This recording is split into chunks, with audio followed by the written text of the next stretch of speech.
Good evening, everybody. I'm Dr. Swati Chakraborty, platform moderator for Web Platform for Dialogue. It's a forum where we will discuss about new interesting topic from research scholar, from faculties, with different approaches, how we can actually motivate youth towards new challenges in this particular pandemic, how we can actually utilize this pandemic and crisis. Today's speaker, she is a wonderful research scholar in the field of tourism. She is Ambalika Sharma BrahmaChoudhury. She is a PhD research scholar in Brihan, Maharashtra College of Commerce, Pune. And today's topic is very interesting topic, culinary tourism. Let's start our session with Ambalika. And now the floor is open for Ambalika only. If you will have any sort of question, observation, your input, kindly write in the chat box. After finishing Ambalika's presentation, we will get back to you. Thank you so much. Thank you so much, ma'am. So should I start presenting now?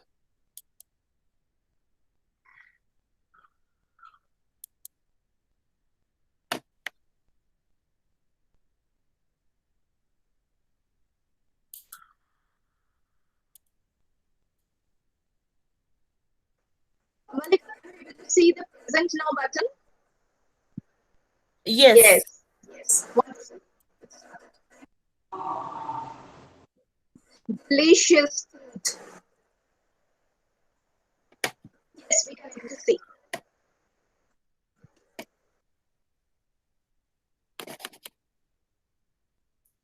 Can you see my screen, ma'am? Yes, it's perfect. Yeah. Good evening, everyone. So today I am going to give a presentation of culinary tourism, and I'm going to take you through a culinary journey of Assam. So let us first understand, before we start, what is culinary tourism? So as the name suggests, so culinary tourism is basically food tourism. So it is the exploration of food as a purpose of tourism. The World Food Travel Association defines culinary tourism as the pursuit and enjoyment of unique and memorable food and drink experiences. So when we go to a new place, one of our main agenda is trying out different local cuisines as well as drinks, and there are always must try restaurants, dishes that we look forward to when we go to a new place. So over the years, the food tourism has taken a mainstream, it is a deciding factor while deciding a destination for many of the tourists. So there are specialized food tours now which people look forward to. Like when we go to a place, dining out is very common among tourists. And mostly we like exploring the local cuisine, as the local cuisine tells a lot about the culture and tradition of a place. So now, if we talk about the cuisines of Assam, so Assam is a place in Northeast, but the style of cooking is a lot different from the rest of the country. So it is a style of cooking which has cooking habits of the hills, which favor fermentation, as well as the plains, which provide fresh vegetables. But both this fermented food and the fresh vegetables that are centered mainly on the main ingredient is rice. So as you know, Assam is an agrarian state. So rice is one of the main staple crop that is cultivated. So the people of the place are mostly rice eaters. So in fact, traditionally, people used to have rice three times, like for breakfast, lunch, and for dinner. Like rice was the option of food. So now, of course, things have changed gradually. But even when you go to the villages nowadays, you can still find that habit of having rice three times. So the cuisine is characterized by very little use of spices. Very little spices are used, and mostly you can find chilies are used. So the food is hot not because of other spices, but chilies. Then little cooking is done over fire, and the strong flavors are mainly due to the exotic fruits and vegetables that are used. So whenever you eat a dish in Assam, so you can taste the exact taste of the fruits and vegetables that are used, since very little spices are used. Fish is widely used, and also meat of duck, pigeon, etc. are very popular. The oil which is used for cooking is mainly mustard oil. Then there are some typical ingredients that are used in Assam, like khar, tenga, which means sour, etc., which I'll take you through in the rest of my presentation. The food is mainly served in bell metal utensils, and when water, it is said that when water and food is served in such utensils, it is very good for health and it boosts your immunity. Uh, the like uh, when you want to conclude the meal, so you are often served tamul pan. Tamul is betel nut, and pan, we of course know pan. So, as I told you before, rice is the most important ingredient in the cuisine. There are different types of rice. So, one of the most popular is called the Joha rice, which has a very scented fragrance, and it is either eaten boiled or sun dried. Then one liquor is also an integral part of the diverse communities in Assam. There are different tribes in Assam, like the Bodos, the Ahoms, the Sonwal Kacharis, etc. So they have different names to it, but mostly rice beer is made, which is had along with food. So if you can see the picture on my right, so you can see like in a glass, that white color thing, that is called that is the rice beer, which is served along with food. So this is mainly a platter of Bodo tribe. uh, so you can see there are different, along with different meat and vegetables and all. So the rice beer is also served. So now let us start with the different cuisines that are typical to Assam. So one of the most typical breakfast which is had is called the poita bhat. So poita bhat means, bhat is rice, So poita bhat is made of leftover rice, which is soaked in water overnight. For example, for dinner, when you have rice, if you have made it in a huge quantity, and it's a lot of the rice is left over, so you soak it in the water overnight, and in the morning, so you have this rice with different, pitika means something which is mashed. For example, you have mashed potatoes, then brinjal, which is char grilled, then tomatoes, which are char grilled, and you made it into a side dish, and you have it with this rice. So you can have it with fish fry also. So you can have onions, nimbu, etc. So Bihu is the main festival in Assam. So in Bihu, we have mostly uh, Bihu is there are three Bihus: the Mag Bihu, Bohag Bihu, and Kati Bihu. So Mag Bihu is basically the harvest festival. After harvest, so when you uh, want to celebrate, so you celebrate with different sort of delicacies, and you call people over to your home, and you have a feast. So during Mag Bihu, a lot of this uh, laru and pitha. Laru is basically the laddus, which are made of uh, coconut, jaggery, then sesame seeds, etc. And pitha, if you can see this white thing, so that is made of rice flour, and which is stuffed with coconut, jaggery, sesame, etc. Any stuffing you want. So this is called pitha. And then again, you have this here, it is called kumal sal. Kumal sal is, again, it's a type of rice which you have it with curd. And famous Assamese jolpan. Jolpan is snacks. So in snacks, you have curd and then flattened rice, which is served along with jaggery. And the unique way how the curd is set is in this hollow bamboos, if you can see.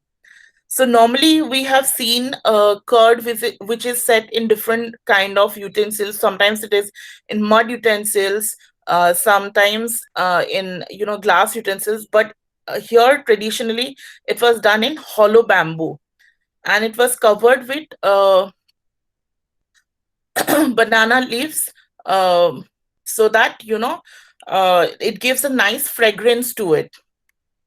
So this is a typical meal which you can find during the Bihu, the Mag Bihu especially. Here there is another form of pitha, which is called the tekeli pitha. So this here, the pot, this is called the tekeli, and the final ingredient which you get is called the pitha. So it is made out of rice flour, and it is stuffed with coconut, jaggery, etc. So it has become very common. It is not only found during the Bihu. So nowadays, if you go to Assam in the morning in breakfast, you can see uh, people sitting on the road in the roadside and making those pithas, and you will find flocks of people coming and buying those for breakfast because it is very healthy. It is steamed, no oil, nothing. So mostly people have this for breakfast along with a cup of tea. So below you can see it is called Tupulabhat. So there is a form of sticky rice which is put inside banana leaves and which is steamed. So you can have it with main course as well, but many people they prefer it with cream and sugar, or curd and sugar, etc., and they have it in form of snacks as well. So you can see from the past many dishes, everything revolves around rice. Whether it's snacks, whether it's main course, rice in any form, rice in different form is the staple ingredient in an Assamese cuisine. So now I'll take you through some typical Assamese ingredients and dishes. The first one is called the Bhujolokia. So this is one of the world's hottest chilies, but it is also known to be very good for stomach. So the doctor says that if you have gastric, so this chili is supposed to be good for your stomach. Normally we have a notion that chilies are bad for an upset stomach, but this chili is known to be good. It can be had raw, but of course, the raw chili is very hot, so it is pickled and kept. So while pickling it, we just put a dash of mustard oil and salt, and you can keep it for long.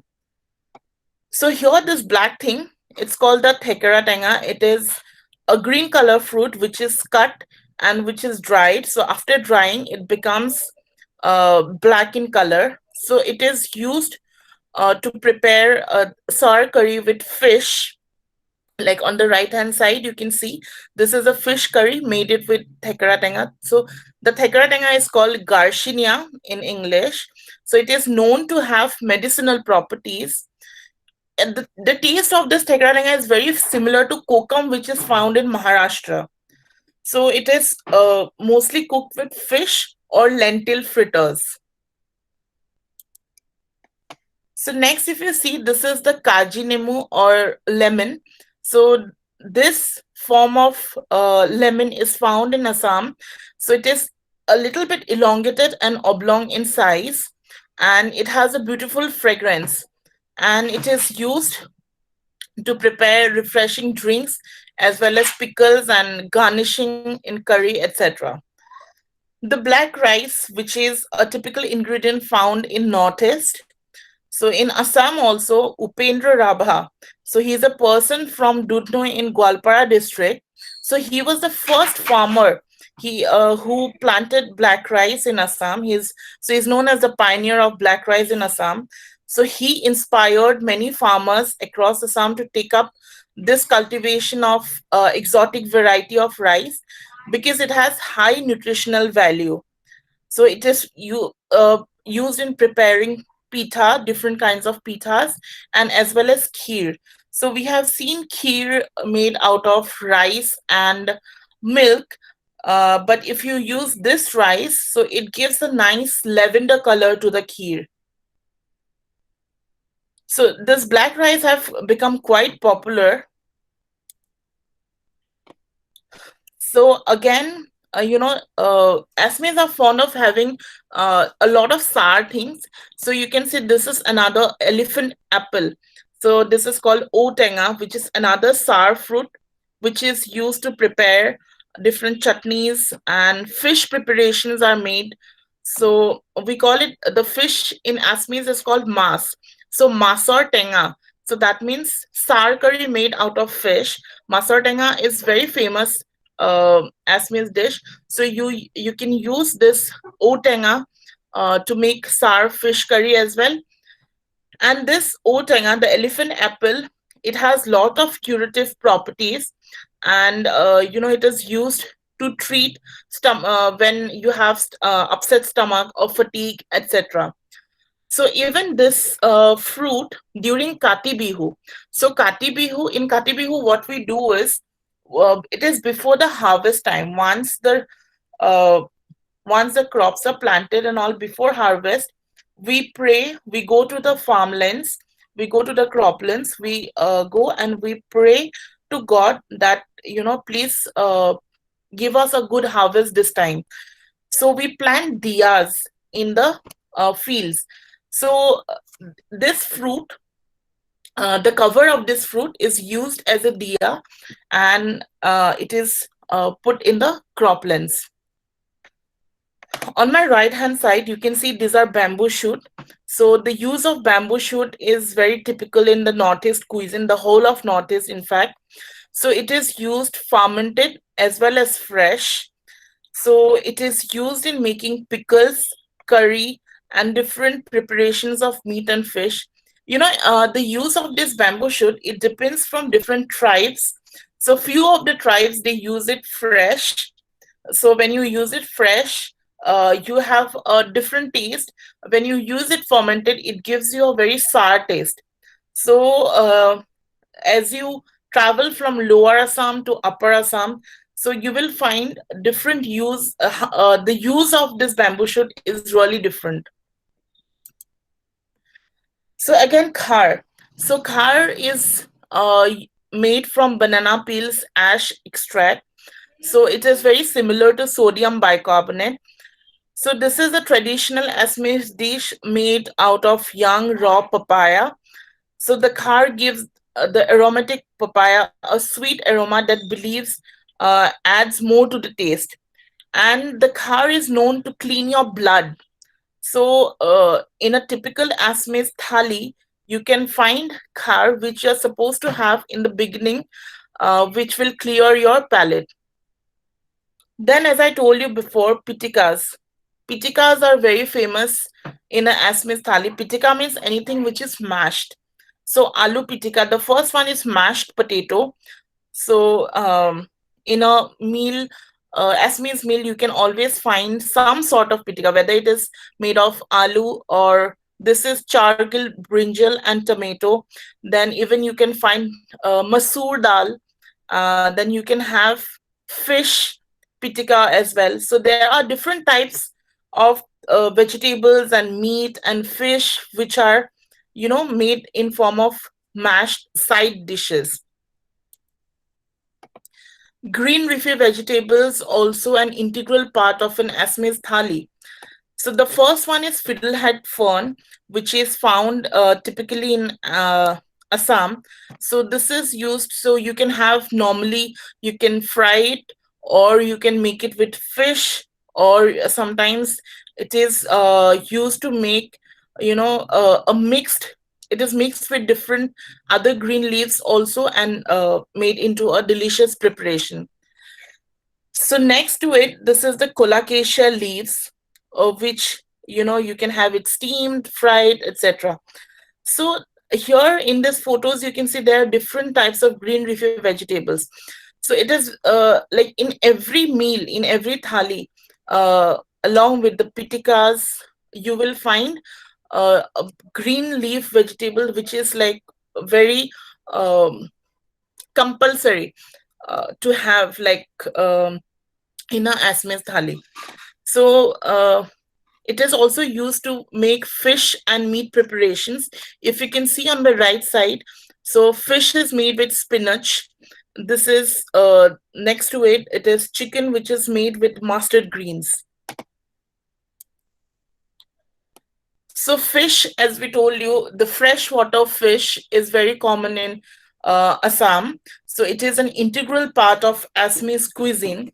So the first one you can see, this is called the Masor Pitika, patodiamas. So pat is leaf. So this is a banana leaf. So here the small fishes, the freshwater fishes, so they are, tied in banana leaf and they are smoked.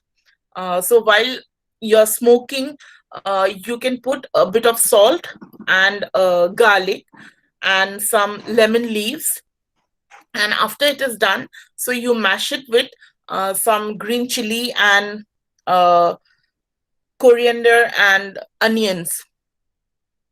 So then we have, this is the boiled fish. So the fish is just boiled with some potatoes and tomatoes and ginger garlic paste. So as I told you before, we use a lot of less spices and oil while preparing. So here you can see the goroi mas pura pitika. This is a very traditional dish. So it's a fish which is grilled, and after it is grilled, so it is mashed with, again, like a bit of mustard oil and coriander and chilies and onion, etc. So the last photo you can see, it's fish in mustard sauce. So it is a preparation where, the mustard, the yellow mustard seeds are made it into paste, and it is used to prepare fish curry. So again, we have different fish preparations, like the curry leaves. The curry leaves are made into a paste and fish is cooked in it. So then we have the star fruit, which is found in Assam. Again, this is sar, and sar fish curry is used, and a sar curry is used to make a fish preparation. Then tomatoes are used. Then, or else you can have just, a simple fried fish. But almost if you go to a house of an Assamese, you will find fish every day. So Assamese are typical meat eaters. So there are different types of meat which is eaten. So firstly, chicken. Chicken is most popular, of course. So when we cook chicken in Assam, so a little bit of potato is also put in the chicken. So which is very typical in Assam.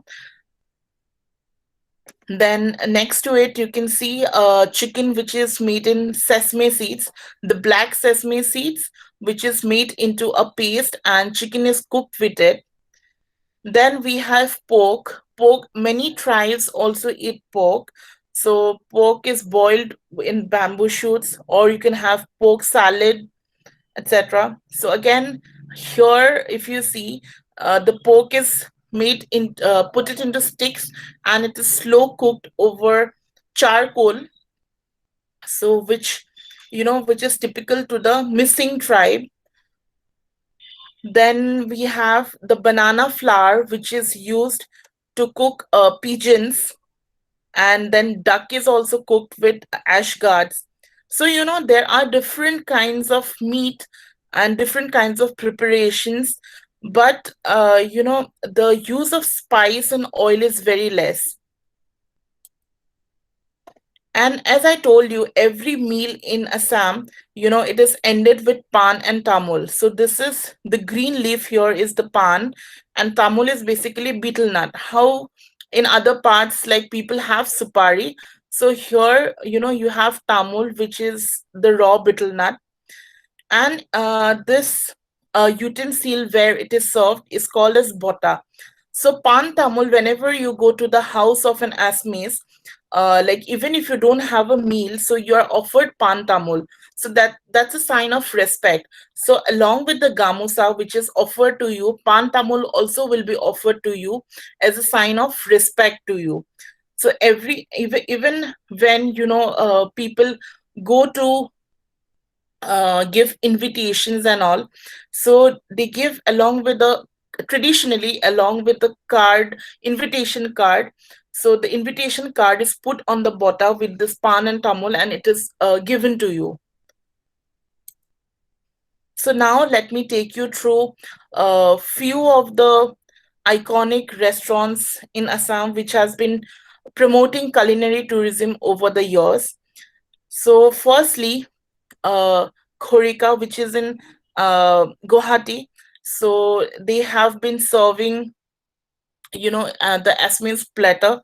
So here you can find pork as well as pigeon meat as well as duck meat, anything you ask for, along with the different Petikas and fish preparations. Then Orchid Park in Kaziranga National, which is situated in the Kaziranga National Park. So here in this platter, you can see there's so many dishes, and all are typical indigenous Assamese dishes which you can find. If I'm not wrong, they serve around like 35 dishes along with rice. So next, he is a popular vlogger. David's been here. So when he visited Assam, so he went to the Paradise Restaurant. So Paradise Restaurant is a very old restaurant which is in Guwahati, which has been serving typical Assamese dishes over the years.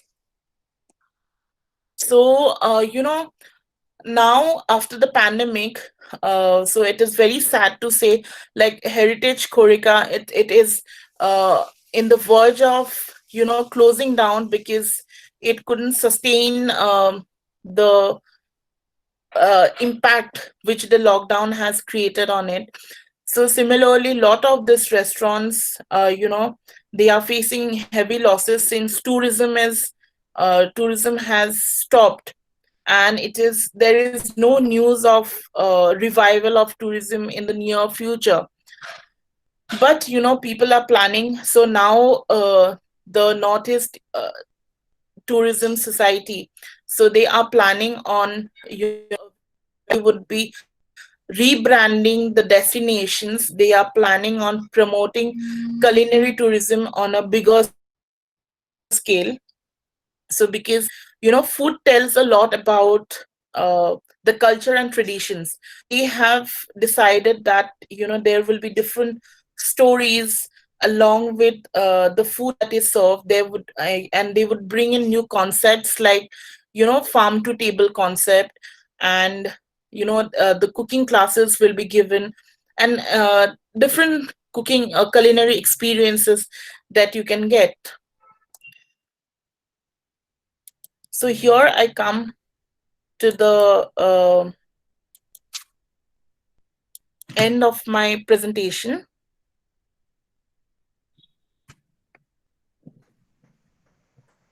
Wonderful, wonderful.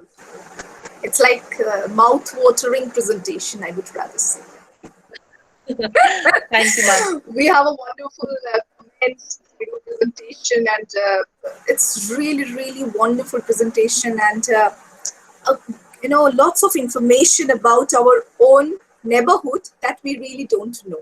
Yes, We exactly. had the opportunity to visit Assam, but unfortunately, due to lockdown, we cancelled the plan. But I'm very much sure that after this pandemic will be over, people will definitely try to explore wonderful state, because Assam is very rich of resources, and with this cultural combination, it would be more implicated to visit that particular place. Whenever we will visit a Yes, tourist place, particularly, I don't know about others. I really would like to prefer the local meal. I was exactly. in Manipur in Hmm. 2015, and every day I was there for 3 days. Every day I tried a new Manipuri dish. and Oh, that's really, really wonderful. You are there, maybe say sometimes you don't like the taste, but try to explore. In that way we will actually know about the culture, because I think exactly. food is the one way that we actually celebrate, we actually came to know that what is the taste of that particular region. So in that way we will actually able to know something about that particular region. Like for Bengali people, as you know, most of them says that your voice, your language is very sweet. Why? Because India, Bengal is very, very famous for its sweet Rasgulla, for example. So Exactly. that's the reason that whenever you are in a new place, try to explore with the new food. So I now open the floor for a discussion, for questions. If anyone would like to have any question, I think from Christina. Okay, Christina, is she answer your question? Uh, Hi, I'm from Philippines. How has the pandemic impacted the tourism in the region? So Ambalika has already been answered the question, right? Yes. Okay. So Yes, yes, yes, Christina, would you like to ask something? Christine, are you there? yes. Yes. Ambalika's provided a good response, or yeah, my Uh, question has been answered. that's Thank wonderful. you. Thank you for the wonderful Yeah, presentation. would you like to say something on Filipino food? Uh, Bamboo shoot, I think, using in Yes. Filipino food too. So would you like to explain something on this, Christine?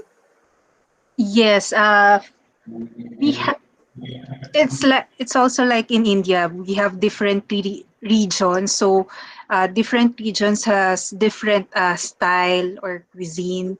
So culinary tourism is starting to be be appreciated here in our country, but unfortunately, the pandemic has negatively impacted the tourism industry, and I think the means to promote the cuisines of different region here in the Philippines is being uh, promoted through online means, through social media, Facebook. So that's like a virtual tour.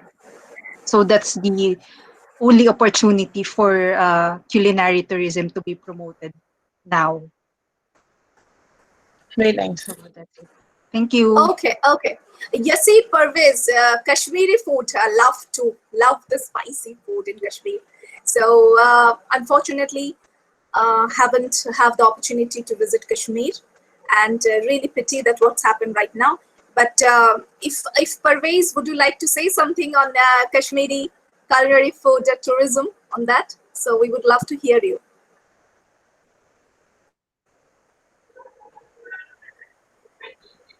Yes, sir, Parvez, are you there? Okay. If not, then okay. The next question is from Sachin Garwal. My question to Ambalika is, you are into tourism and we are discussing food tourism. What scope and future challenges you see in the culinary tourism in Indian context? Number one. Also countering to this question, how do you see food studies as for India cuisines? Yeah, Okay. two questions. So, firstly, if we talk about scope, so food tourism has a lot of scope. So, as I told you before, when we visit new place, you like to, try out different cuisines, different local cuisines. You learn about it, but the pandemic has impacted very negatively. So now people are scared to have food from outside. So, first, now our first challenge would be to build that trust. So, for building the trust, new concepts have to be brought in. For example, I told you about the farm to table concept. So, if you have in the resorts where you're staying, the restaurants where you'd be eating, so if they have their own kitchen garden, which is organic and which is right in front of you, and you have opportunities to see the fresh ingredients, and then it is cooked in front of you, So maybe that trust can be built, and also it can be a new experience for you. You also learn about how it is prepared. So concepts like this can help overcome these challenges.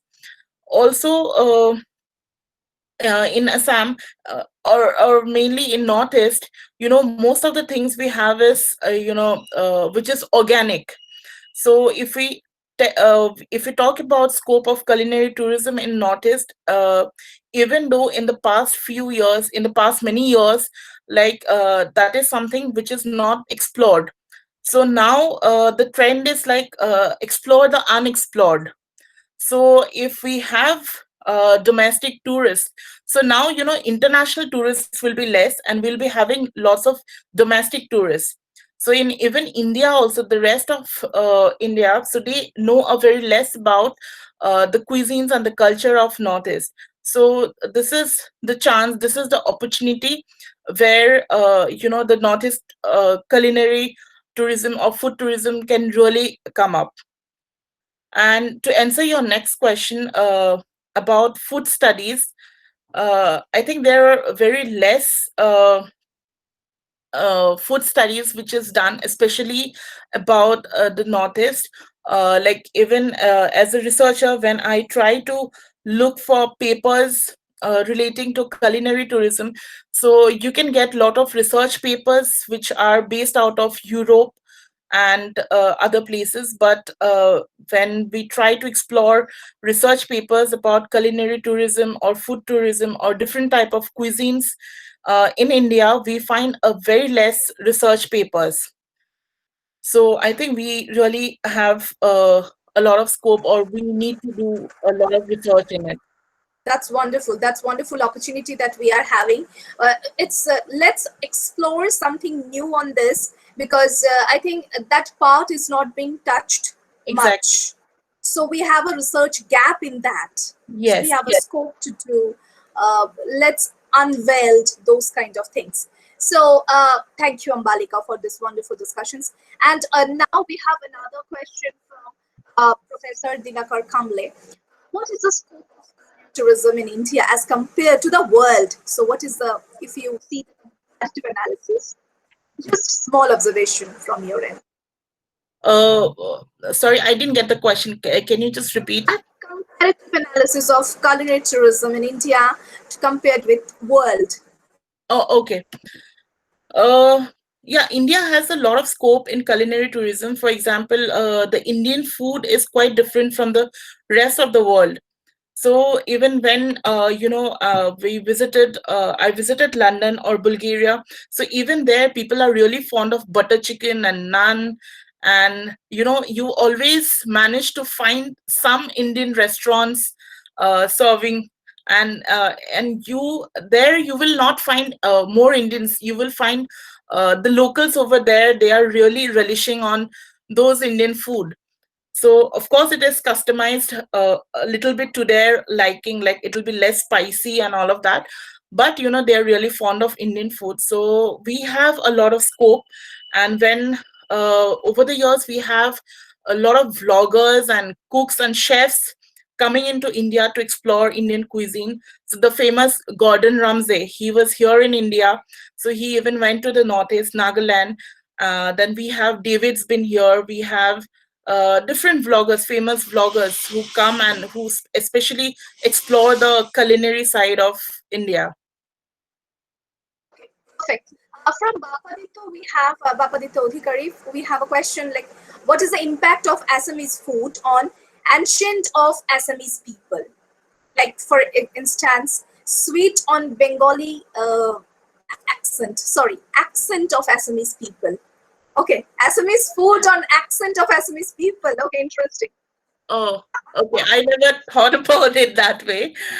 Uh, I think when we talk Assamese and Bengali, it is quite similar, I feel. That's wonderful. Okay, okay. I have another question from Professor Leeladhar Gaikwar.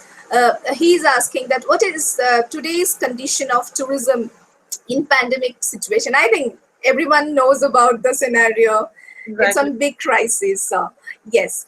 From Jyotirmoy Chakraborty, we have observation that I think tourism breaks the boundary or any form of inequality related to society or economy and explore the variety of unexplored things usually people avoided in the earlier and improve the economic condition of the region, where culinary or food related attraction stays in the nucleus of this system.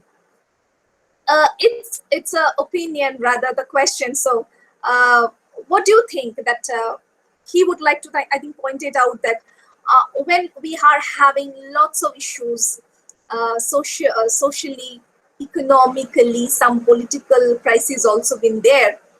How this kind of cuisines and exchange of food is creating a better impact into the society.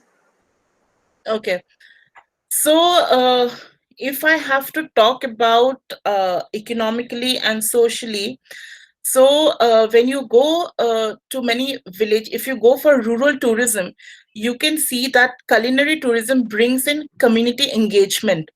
So, mostly in urban tourism, you can say the stakeholders of tourism uh, need not really be, the own community, the local people. But if you go for tribal tourism or rural tourism, it has to be the local people who are engaged as one of the main stakeholders in the tourism activities. So when the community is engaged, the local community is engaged, so they take pride in showing their traditions and cultures.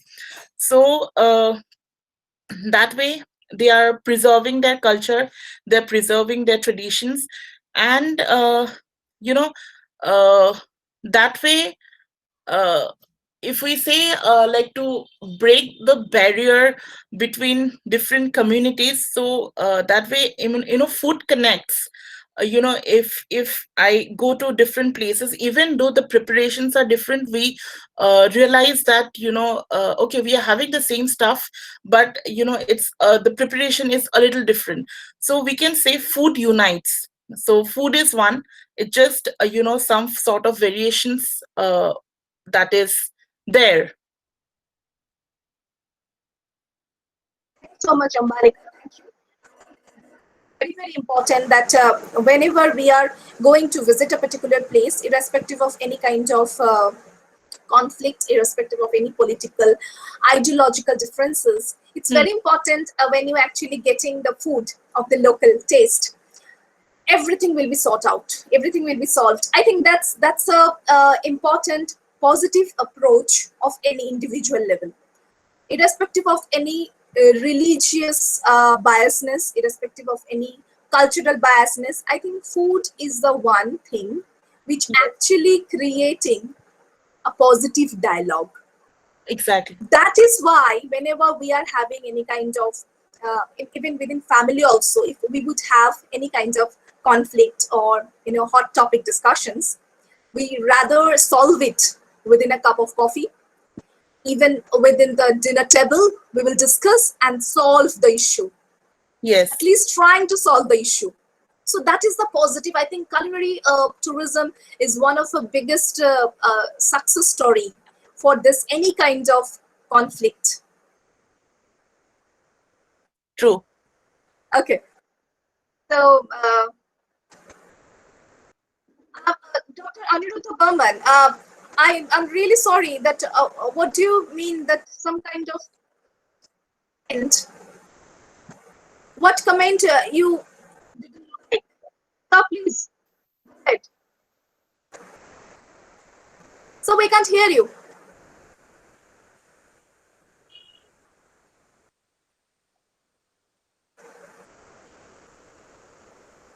So, are you there? We can't hear you today. It's wonderful if you write something. If any kind of sort of objectionable comments are being written here, that should be deleted. Yes, thank you. Thank you for pointing out. Maybe we couldn't able to see that right now, but if you can see, you can point out. Anyway, we have okay. We have Seema, Turkey. Seema, thank you so much. Okay.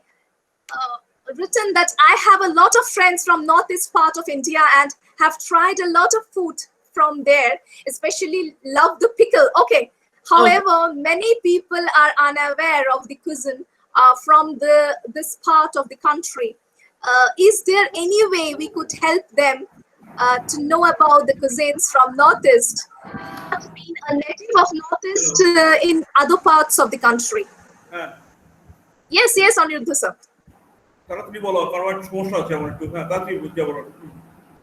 Aniruddha sir, we can able to hear you.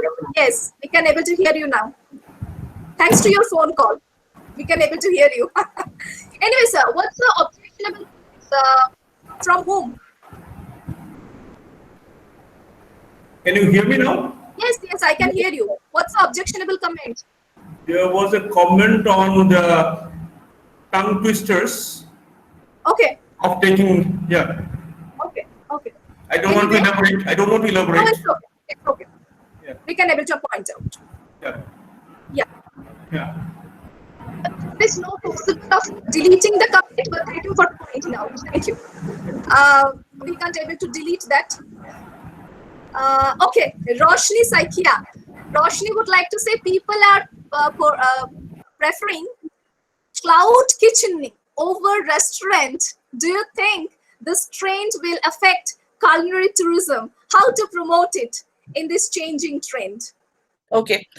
So basically, cloud kitchens are, they are a collaboration between different restaurants wherein, you have a delivery menu and that is optimized by the request that you get for delivery. So in a way it's good, in a way it's bad. So because you don't have a chance to have a set menu, whatever people ask, you give it to them. So even then, to promote culinary tourism, you can use the different virtual platforms where you can showcase the different the cuisines. Like for example, right now Meghalaya is doing a great job in virtual tourism, if I would say. So they are coming up with interesting videos of dream now, travel later, and which is very COVID specific. I mean, they are into mice tourism. They are creating different isolated cottages, and very soon they will be, into this culinary tourism as well. So if we have videos of different showcasing different cuisines, so we can help promote culinary tourism. So what about, as Dr. Burman pointed out, we hardly get Lysac in these parts. Lysac. What is Lysac? Lyhac. Lyhac. Okay. Lyhac. I'm sorry to pronounce it wrongly. Lyhac. Wonderful name. What's this? So hack is basically green leafy vegetable. So any okay, we call it hack. And Lyhac is basically mustard greens. Okay, wonderful. I love green vegetables too. And what is Mesata Tenga? Mesta tenga. So it is rosal leaves. Rosal leaves. So which you find it in Kerala as well. Kerala as well. Okay. Yeah. Wonderful. I'm really excited to have your presentation, because I'm really honored that today I came to know so many unknown things. And Dr. Burman, you are so intelligent. You know so many things. I'm basically from the Northeast. That's why, sir. So that's why. Okay. Actually, yeah, I think Ambalika's presentation, Ambalika's PhD is on Northeast, right? Ambalika? Exactly. I'm doing my PhD on rural entrepreneurship development in tourism in Assam. the timing of the program is very wrong. You should have introduced this year, at least not during the lockdown period. Yes, tourism, it's very unfortunate here, particularly. But I think we are hoping best that after this pandemic, people who are having their aspiration to not to move on, they will have flourish in tourism industry. We are hoping. Yes. Exactly. So even now, I am working with different projects. So one of the project is building a ecosystem tourism management plan in Meghalaya. So there are many villages which are scope for tourism. So we are trying to make a tourism management plan, and eventually, if we get funds, enough funds, so we'll go on in implementing it. So we are hoping that it'll this pandemic will be over soon, and uh, so learning from the learnings we have from the past, we are trying to bring in new ideas and concepts. If you Wow. can share your email, Yes, sir. Yes. because I Ambalika, please write your basically. email in the chat box. So whoever is willing to contact you, they can connect to you directly. Please write your email. Sure. Or if you have any kind of blog, you can share here too. Yes, yes. Yes, please do that. Ambalika is also having wonderful workshop with one of her friends. So that is also wonderful workshop that she is doing. Yes, Christine, I will try my best on a webinar on rural entrepreneurship. Thank you so much, Christine, for this wonderful topic. Thank you. And Christine is like to, like your presentation, but it's more mouth-watering, as I rightly pointed out, with your pictures. Oh my goodness. I can resist my water in my mouth, actually. That I will really try to make some Assamese food in my home if I would have some material. But the problem with that, the spices are actually missing. We can't able to get it right now in this Yes. particular scenario. So it's very unfortunate. Anyway, definitely we will try. Thank you, Christine. Thank you for your questions. And this is the blog Balika has pointed out. Tourism Investigator.in. Investigator.in. Wonderful name, tourisminvestigator.in. And Ambalika's email ID is ambalika.sharma@gmail.com. So we are almost at the end of our discussions. Going back to Ambalika's presentation with culinary tourism, I really would like to know that what is the similarity and the similarities of northeastern zone as a whole, if you would like to point it out with Assam, with Nagaland, Manipur, what is the similarity with their culinary things, and what are the main dissimilarities? I'm sure that it's not possible to point it out all of them, but according to you. So if I have to talk about similarity, so similarities mostly we have non-veg. So we are pure non-veg eaters. So and use of some typical ingredients like the chilies and bamboo shoot, and using less of spices and oil. But the main dissimilarity is in Nagaland and Arunachal and all, they have it boiled. So we use oil, but it's lesser compared to other part of India, but we do use oil. So even Assamese cuisine is very similar to Bengali as well. So we have some similarity with Bengali cuisine. Uh, so with other parts of Northeast also, but they prefer mostly like pure boiled. Right. So it's like when we eat fish, we can't able to eat boiled fish. Exactly. It smells not good for us. So I think in Nagaland and in Manipur also, it's mostly they are using fish. So Yes. we use Assam too. So you are using fried fish. And we use less of fermented food. So, Less of fermented food. That's wonderful point. Thank you. I think Jyotirmoy, just Ambali, I asked the question Ambalika also, that what is the significant differences in the isolated, localized food? Yes. Thank you. Thank you so much. That's very interesting for me also, because I'm really fascinating. At least one local food from each of the state of India, because India is lots of varieties. It's not possible to taste all the food, and you may not able to take it actually. Exactly. Due to its taste, due to its oil consumption. So, but at least try once any of the food, so you can understand the differences, how it's actually different. It's my observation that as Assam is full of greenery, Hmm. Lots of forest, lots of forest. So Assamese food is mostly influenced by this forest region, this green effect we can able to see in the Assamese food. Uh, yes, actually, the whole of Northeast only we have lot of green leafy vegetables. It's used in most of the preparations. So in a Assamese thali, so if you talk about lunch, so for example, if you talk about lunch, so you will find one chutney, for example, dal is compulsory, one leafy vegetable is compulsory. So it's basically to clear your palate. So it's very balanced. So and Right. So mostly what do you think that the local food is actually giving us the balanced diet if we exactly, actually follow the local food mostly? yes, yes, That's wonderful, actually. Whatever we are having, let's consume that one. I yes, think pandemic is providing us the opportunity that whatever you are having in a very small resources, just have it. Don't throw it. Don't waste the food. Just have it, whatever you have.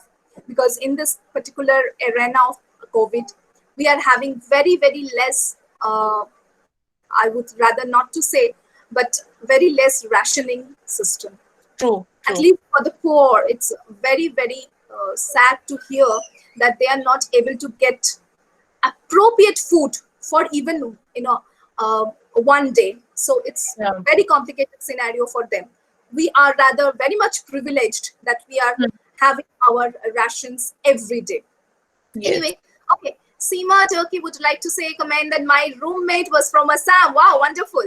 And yes, there are a lot of differences from rest of other Northeast states. And the plate looks rice, colorful and healthy. Wow. Thank you. Thank you, Seema. Thank you. Thank you for pointing out. We are almost at the end of the discussion for today's webinar. I really would love to hear some more interesting topic in our next webinar with you, Ambalika. And it's my privilege to hear you particularly. I'm honestly speaking. Thank So you so much, ma'am. namaste and have a wonderful time to you. And I wish a quick dissertation presentation for your PhD. Thank you, ma'am. Thank you, ma'am. I really Dr. Ambalika, Dr. Ambalika. very soon, Yes, it was wonderful. Thank you so much, each and everybody who have presented here today.